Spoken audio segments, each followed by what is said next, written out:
What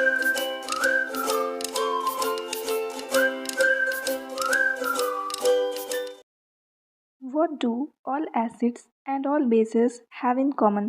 hello students, आज के इस वीडियो में हम लोग एनसीईआरटी क्लास 10th साइंस के lesson 2 acids base and salts का सेकेंड पार्ट पढ़ेंगे। इससे पहले वाले पोर्शन में हम लोग इसके सामने का जो पार्ट है वो कवर कर चुके हैं। चलिए स्टार्ट करते हैं यहाँ से कि सारे ही एसिड्स और बेस में कॉमन क्या चीज़ है जो प्रेजेंट रहता है। अब सेक्शन 2.1 जब हम लोग पढ़ रहे थे तब वहाँ पे हम लोग देखिए कि जो भी सारे एसिड्स हैं वो सब जो हैं उनका जो केमिकल प्रॉपर्टी है वो सिमिलर होता है। मतलब जो भी एसिड होगा, जैसे दो एग्जांपल ले लो, एक हाइड्रोक्लोरिक एसिड, एक सल्फ्यूरिक एसिड। अब ये दोनों के सारे केमिकल प्रॉपर्टीज़ जो हैं वो सिमिलर होंगे। अब एक एक्टिविटी देखे थे हम लोग, एक्टिविटी 2.3, जहाँ पे हम लोग को ये पता चला कि सारे एसिड्स जो हैं वो हाइड्रोजन आयन जनरेट करते हैं।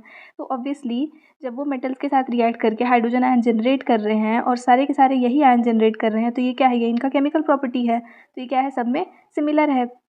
तो हाइड्रोजन आयन जो है या फिर हाइड्रोजन जो है वो सारे ही एसिड्स में एक कॉमन फैक्टर है। तो एक एक्टिविटी परफॉर्म करते हैं, एक्टिविटी 2.8। यहाँ पे आपको क्या करना है कि कुछ सॉल्यूशन लेने हैं, ग्लूकोज, अल्कोहल, हाइड्रोक्लोरिक एसिड और सल्फ्यूरिक एसिड, और आपको दो नेल्स लेने हैं, उनको कॉर्क के हेल्प से 100 ml के बीकर में फिट कर देना है। यहाँ पे आपको दिख रहा होगा 100 ml का बीकर है, यहाँ नीचे कॉर्क रखे हैं और इसमें दो नेल्स को फिट कर दिए हैं। अब इनको फिट करने के बाद में इनको एक बैटरी से आपको कनेक्ट करना है। ये बैटरी यहाँ पे 6 वोल्ट का है और बीच में एक बल्ब लगाना है और यहाँ पे एक स्विच रखना है।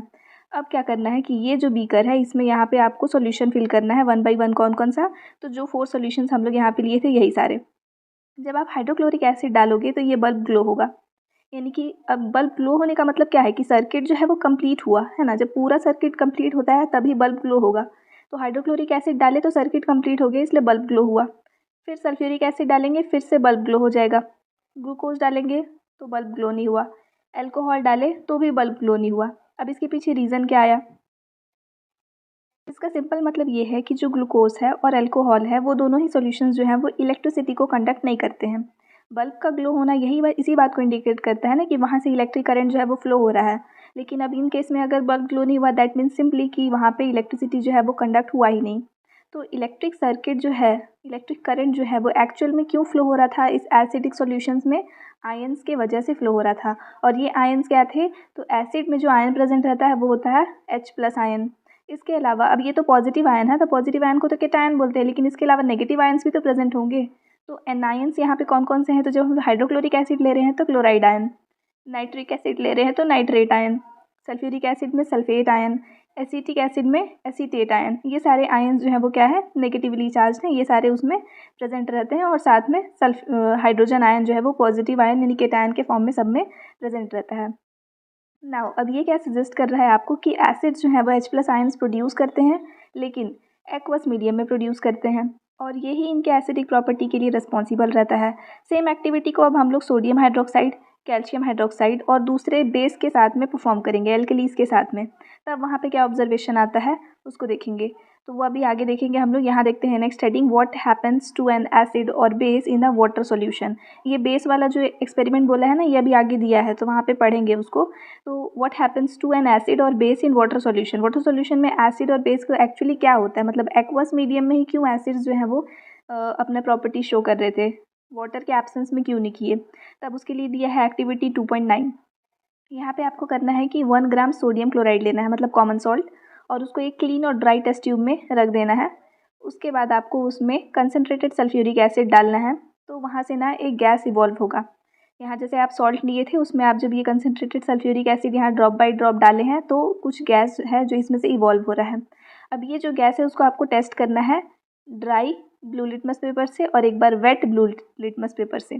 तो एक बार ड्राई से एक बार वेट से टेस्ट करेंगे तो क्या होगा कि जो लिटमस पेपर का कलर है ना वो ड्राई वाला जब था तब चेंज नहीं होगा, लेकिन जब हम लोग वेट फॉर्म में लिए हैं तब उस लिटमस पेपर का कलर जो है वो चेंज हो जाएगा।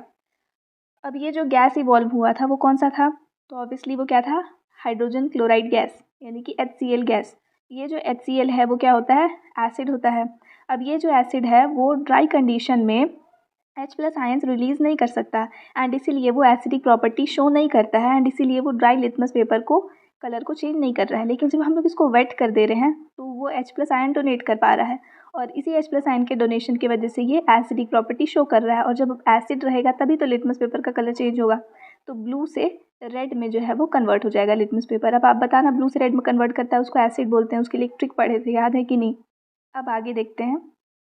इस एक्सपेरिमेंट से हम लोग को पता चला कि जो भी हाइड्रोजन आयन जो है जो HCl में प्रोड्यूस हो रहा था वो वाटर के प्रेजेंस में ही हो रहा है। तो किसी भी सब्सटेंस में से सेपरेशन जो होना होता है आयन्स का वो वाटर के एब्सेंस में नहीं हो सकता। जैसे यहाँ दिख रहा है HCl में जब हम लोग वाटर ऐड करेंगे ना तब वो H3O प्लस आयन और Cl माइनस आयन जो है वो प्रोड्यूस करता है। ये H3O प्लस कैसे हुआ, तो H2O में एक H प्लस आप ऐड करोगे तो H3O प्लस, और ये Cl जो है वो इवॉल्व हुआ Cl माइनस के फॉर्म में। तो हाइड्रोजन आयन जो है वो कभी भी अकेले एग्जिस्ट नहीं कर सकता ना, इसीलिए हम लोग वहाँ पे इसको कॉम्बिनेशन में लिए हैं वाटर मॉलिक्यूल के साथ में, और इसीलिए वो क्या बनाएगा, तो कभी भी हम लोग जब भी हाइड्रोजन आयन को शो करते हैं तो H प्लस आयन के बाद में ऐसे ब्रैकेट में एक्वस लिखते हैं या फिर हाइड्रोनियम आयन के फॉर्म में हम लोग उसको शो करते हैं। ठीक है, अब देखते हैं कि एसिड्स जो हैं वो तो H3O प्लस या H प्लस आयन जो है वो रिलीज़ किए, लेकिन जो बेस होते हैं वो जब वाटर में डिजॉल्व होते हैं तब वो कौन सा आयन रिलीज़ करते हैं। तो यहाँ देखो एक बेस लिया है सोडियम हाइड्रोक्साइड, इसको वाटर में डिजॉल्व किया है तो Na प्लस आयन और OH माइनस आयन को रिलीज़ किया, ये भी एक्वस स्टेट में है। ठीक, वो क्या रिलीज़ किया है, OH माइनस या फिर हाइड्रोक्साइड आयन जिसको बोलते हैं। तो KOH है, वाटर के साथ रिएक्ट किया है तो K प्लस और OH minus. MgOH hold price, ये दोनों भी क्या है, बेस है ना, वो भी जब रिएक्ट कर रहा है तो सब में ही OH माइनस आयन यानी हाइड्रोक्साइड आयन जो है वो रिलीज़ हो रहा है।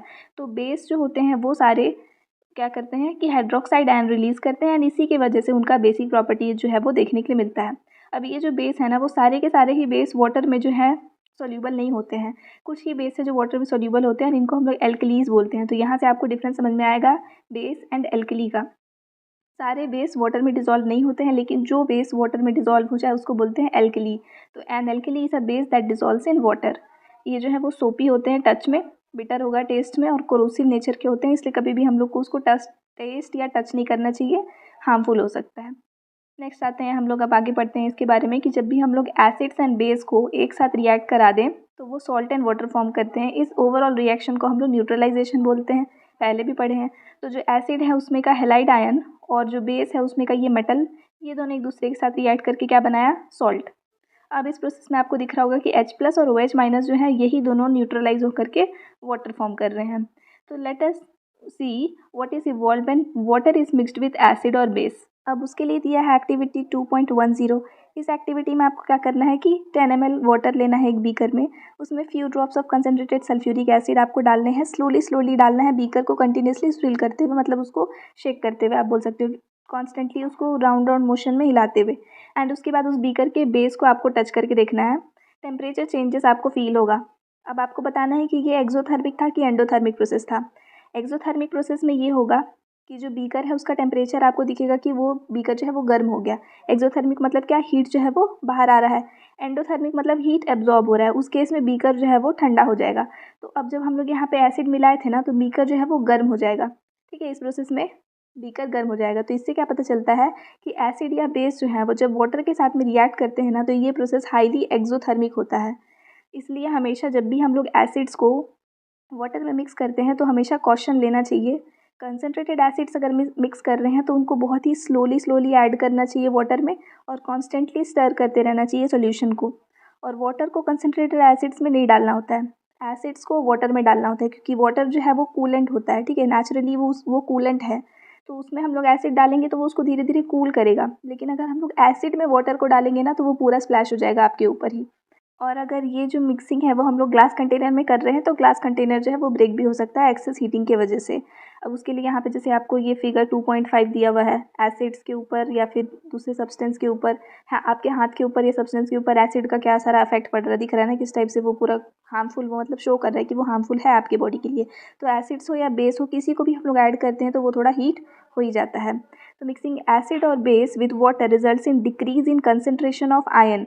जब भी हम लोग एसिड या बेस में वाटर ऐड करते हैं तो क्या होता है कि जो भी आयन्स थे, जैसे एसिड्स में H प्लस आयन और बेस में OH माइनस आयन थे, उसका जो कंसनट्रेशन है वो डिक्रीज हो जाता है। तो इस प्रोसेस को हम लोग बोलते हैं डाइल्यूशन।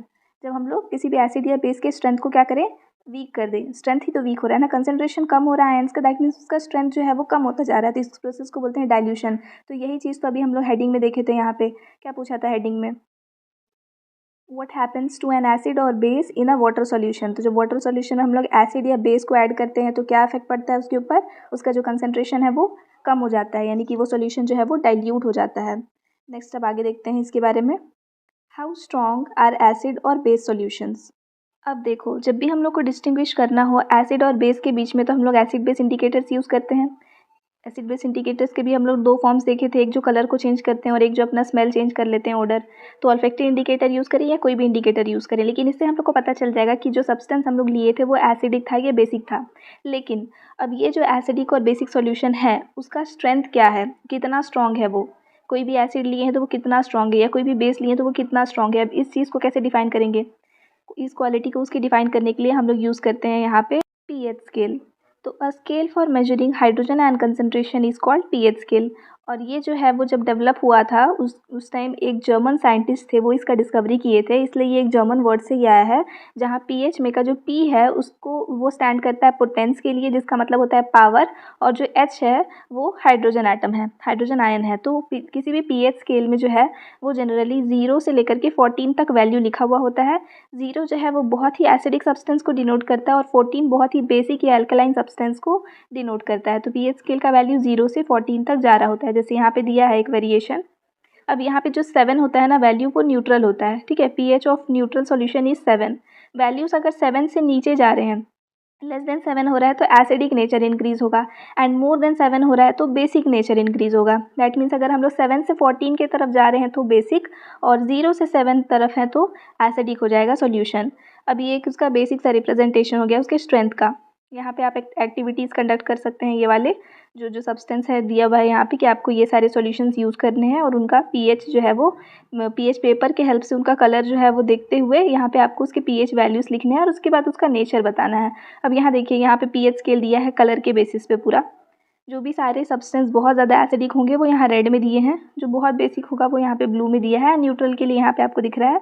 प्योर ब्लड का पीएच भी यहाँ पे लिखा हुआ है 7.4 होता है। अब ये स्लाइटली बेसिक नेचर का है, दिख गया ना। Milk of magnesia basic nature का है, ये एसिडिटी में यूज़ करते हैं। Sodium hydroxide solution highly basic है, अबाउट 14 है उसका पीएच। लेमन जूस एसिडिक है, अबाउट 2.2। गैस्ट्रिक जूस जो हमारे स्टमक में रिलीज होता है वो 1.2, तो ये भी एसिडिक होता है नेचर में। तो स्ट्रेंथ ऑफ एसिड या बेस डिपेंड करेगा कि किसी भी सब्सटेंस में कितना H+ आयन और कितना OH- आयन जो है वो प्रोड्यूस हो रहा है। देखो, सब्सटेंस एसिडिक हो या बेसिक, दोनों में ही H+ आयन और OH- आयन दोनों ही प्रेजेंट रहता है। लेकिन जिस आयन का कंसंट्रेशन ज़्यादा है ना, वो सामने वाले को ऑब्वियसली डोमिनेट करेगा एंड वो उसी प्रॉपर्टी को शो करेगा। जैसे अगर किसी सब्सटेंस में H+ आयन ज़्यादा है और OH- आयन कम है, तब उस केस में वो सब्सटेंस एसिडिक प्रॉपर्टी जो है वो शो करता है। तो अब यहाँ पे अगर हम लोग स्ट्रेंथ की बात कर रहे हैं पीएच स्केल का यूज़ करके, तो क्या हो रहा है कि बस वो यही देख रहा है कितना ज़्यादा H+ कंसंट्रेशन है उतना ज़्यादा उसका एसिडिटी, कितना OH- कंसंट्रेशन है उतना ज़्यादा उसका basicity. So acids that give rise to more H+ ions are said to be strong acids, and acids that give less H+ ions are said to be weak acids। and same definition base का भी हो जाएगा, बस H+ की जगह आपको OH- लिखना पड़ेगा। Now importance of pH in everyday life. Daily life में हमारे पीएच का क्या इंपॉर्टेंस है। सबसे first thing, are plants and animals pH sensitive. क्या प्लांट्स और एनिमल्स जो होते हैं वो पीएच सेंसिटिव होते हैं। तो देखो, हमारा जो बॉडी होता है ना उसका जो एक पीएच है वो 7 से लेके 7.8 तक मेंटेन रहना चाहिए। सारे ही लिविंग ऑर्गेनिज्म के लिए ये पीएच जो है वो उनके सर्वाइवल के लिए बहुत ही ज़्यादा नेसेसरी होता है। अगर ये पीएच डिक्रीज़ या इंक्रीज़ होता है तो ही हमारे बॉडी में सारे जो भी प्रॉब्लम्स आते हैं वो हम लोग को देखने के लिए मिलते हैं।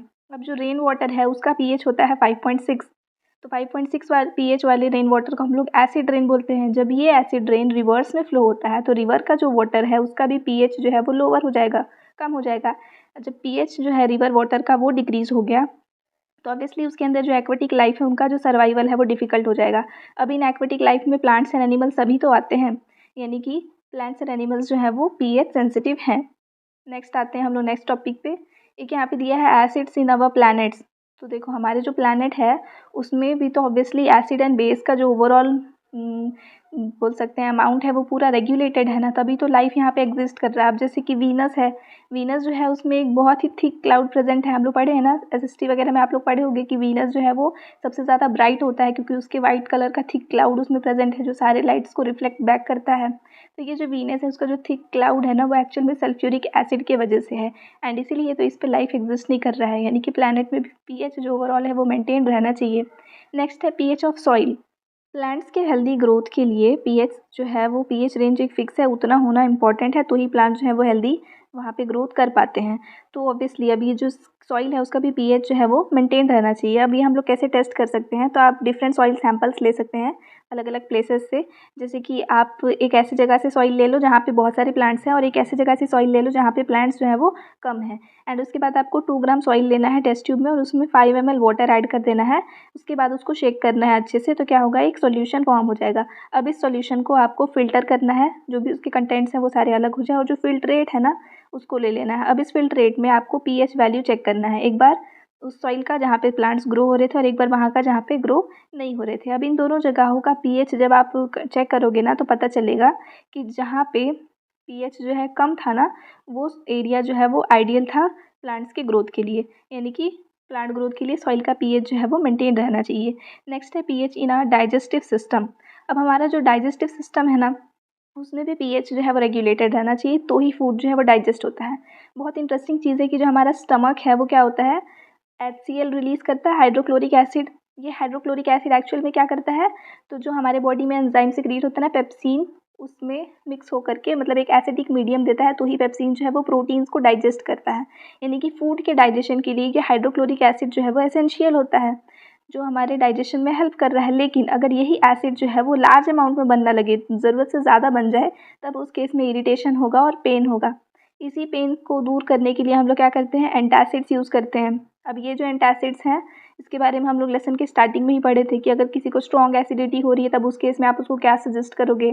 सबसे पहला ही क्वेश्चन वही मिल गया था हम लोग को इस लेसन में। तो जो एंटासिड्स होते हैं वो एक्सेस एसिड को न्यूट्रलाइज करते हैं जो हमारे स्टमक में बन रहा है। और इसका बहुत ही अच्छा एग्जांपल जो है वो मैग्नीशियम हाइड्रोक्साइड है, जिसको मिल्क ऑफ मैग्नीशिया बोलते हैं। ये एक माइल्ड बेस है, मतलब वीक बेस है, जो इस पर्पस में यूज़ होता है। नेक्स्ट आते हैं हम लोग pH change as the cause of tooth decay. अब टूथ डीके भी जो होता है वो पीएच के वजह से ही होता है। जैसे हमारा जो सलाइवा है ना, उसका पीएच 5.5 होता है।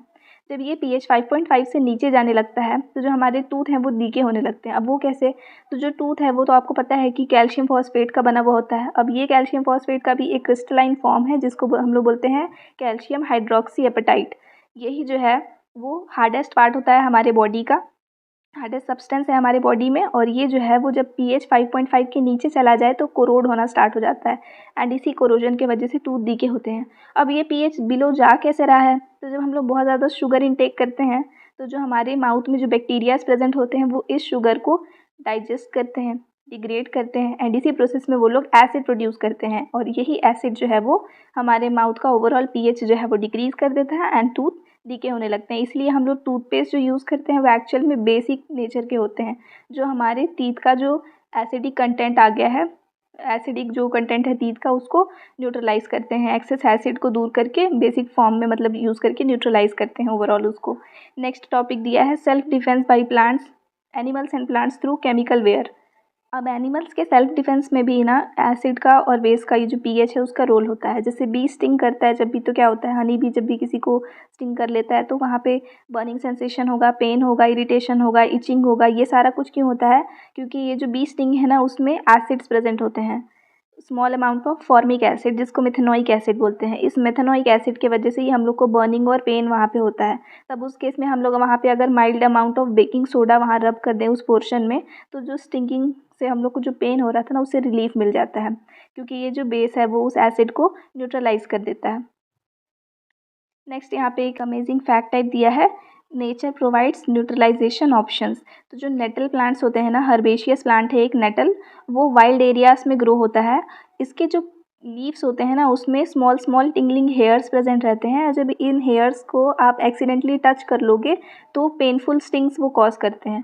अब ये जो पेन आ रहा है वो क्यों हो रहा है, तो मेथेनोइक एसिड की वजह से ही हो रहा है, मतलब फॉर्मिक एसिड की वजह से। देखो, जिस भी एनिमल हो या प्लांट हो जिससे हम लोग को स्टिंग के बाद में वो जो टिंगलिंग अफेक्ट आता है ना, वो सारा मेथेनोइक एसिड यानी फॉर्मिक एसिड की वजह से ही आता है। अब जैसे मधुमक्खी काट ले, या फिर आपको बिच्छू काट ले, या फिर ये प्लांट का लीफ ही लग जाए, हर केस में जो आपको इरिटेशन हो रहा है, जो भी पेन हो रहा है, वो अलग अलग अमाउंट लेवल का होगा। जैसे इस प्लांट से बहुत कम इरिटेशन होगा, बी अगर स्टिंग कर लिया तो थोड़ा ज़्यादा होगा, और वही स्कॉर्पियस कर लिए तो और ज़्यादा होगा। तो यहाँ पे एक्चुअल में बस इस मेथेनोइक एसिड का कंटेंट इंक्रीज होते जाता है। ठीक, अब ये जो लीफ है इसके कांटेक्ट में आप आए तो ये चीज़ तो हो गया, लेकिन अब इसी लीफ के ना, मतलब इसी प्लांट के पास में छोटे छोटे डॉग प्लांट्स भी प्रेजेंट रहते हैं नेचर में। ये दोनों अपने एक साथ ही ग्रो होते हैं जहाँ भी ग्रो होंगे। तो अगर आप इसके कांटेक्ट में आए तो डॉग प्लांट का लीफ जो है वो लेकर के उस एरिया में रब कर देने से वो सारा इफेक्ट जो है वो ख़त्म हो जाता है। दैट सिंपली मीन्स कि ये जो डॉग प्लांट्स हैं वो कैसे हैं, बेसिक नेचर के हैं, इसलिए तो वो न्यूट्रलाइज कर दिए उसको। तो ये एक ट्रेडिशनल रेमेडी के फॉर्म में भी यूज़ होता आ रहा है बहुत टाइम से, और ये दोनों इसीलिए एक साथ ग्रो हो रहे हैं। तो नेचर भी कैसे आपको प्रोवाइड करा रहा है न्यूट्रलाइजेशन ऑप्शंस। नेक्स्ट है यहाँ पे कुछ सोर्सेज दिए हैं नेचुरली अकरिंग एसिड्स के, जैसे विनेगर है, इसमें एसिटिक एसिड प्रेजेंट रहता है, ऑरेंज सिट्रिक एसिड, टैमरिन में टार्टेरिक एसिड, टोमेटो में ऑक्सैलिक एसिड, सार मिल्क यानी कि जो कर्ड होता है उसमें लैक्टिक एसिड, लेमन में भी सिट्रिक एसिड, एंट का स्टिंग है वहाँ methanoic acid, nettle sting methanoic acid, और वही बी स्टिंग आ जाएगा मिथेनोइक एसिड या फिर फॉर्मिक एसिड बोलते हैं इसी को। तो ये सारे एसिड्स आपको याद करने पड़ेंगे कि कौन से सब्सटेंस में या कौन सा एसिड प्रेजेंट है या फिर किस सोर्स से आपको कौन सा एसिड मिल रहा है। इंपॉर्टेंट है, इससे क्वेश्चंस आते हैं। इंटेक्स क्वेश्चंस जो भी आपको दिख रहे हैं ना, ये सारा हम लोग अलग से सॉल्यूशन वाली वीडियो में करेंगे ही, आप उसका टेंशन नहीं लीजिएगा। इससे पहले वाली वीडियो का भी तो देखे ही थे। अब नेक्स्ट टॉपिक है मोर अबाउट सॉल्ट्स, इसको हम लोग नेक्स्ट वीडियो से कंटिन्यू करेंगे। आई होप आपको ये लेसन यहाँ तक समझ में आया। Thanks for watching and please do subscribe if you are new to our channel, and if you want to stay connected with us then you may click to the link given in description and join our Telegram channel. Thank you.